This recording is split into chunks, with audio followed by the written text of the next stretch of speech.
Estamos aquí en Londres, donde La Razón ha venido para entrevistar a Stephen Lang, el malísimo de la secuela de Avatar, 13 años después. James Cameron vuelve a la carga con una película cargada de acción de 3 horas largas de duración y que a todas luces promete ser la película de estas Navidades.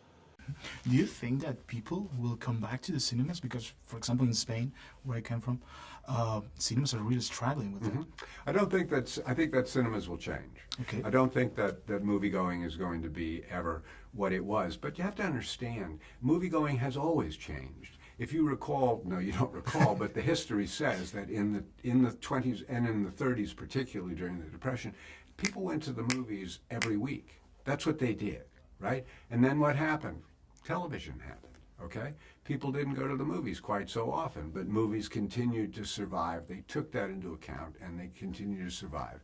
And now movies will survive this latest catastrophe of a pandemic, but again, they will change. I think it'll become more of a rarefied experience in a way. I think it'll be more of an event, in fact. You know?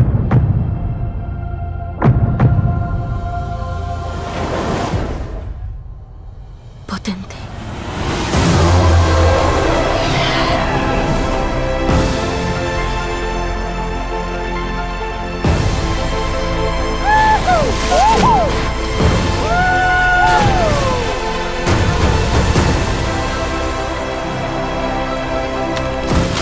No dejaremos que traigas aquí tu guerra. Un marginado. Solo ven eso. Yo te veo.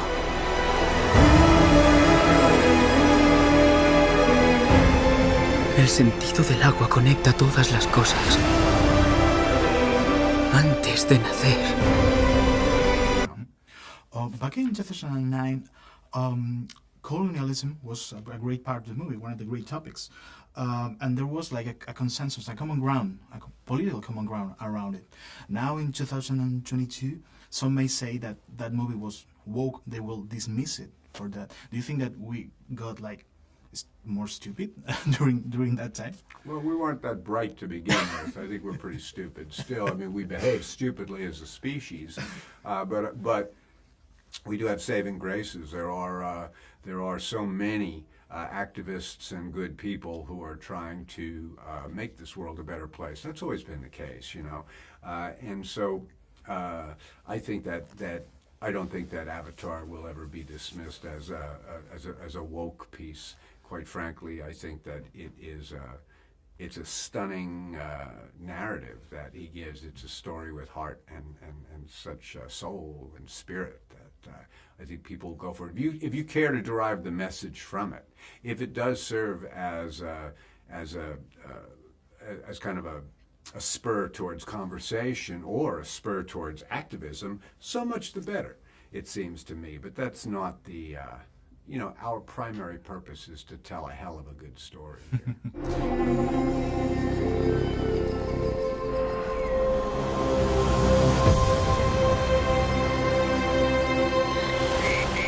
Papá, sé que crees que estoy loca. Saldré de detrás de esas piedras. Pero la siento.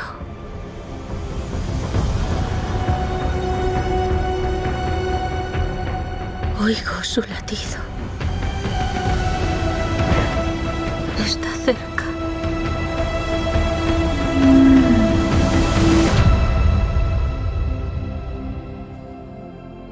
¿Y cómo suena su latido? How demanding was the filming process with Mr. Cameron? It's always demanding with Jim Cameron. Jim demands a lot of himself, and he demands a lot of his performers. The hours are long, the work is hard, but it's done with great spirit, and there's a real sense of fun. And I personally have a great time working with Cameron. We have, I would say, I think it's fair to say that I may not match him in talent, but I match him, my work ethic is every bit as strong as his is, you know. So. Do you think that he has become softer during the years because he had like this fame of being like hard on Yeah, shows? I do, but don't tell him I said that.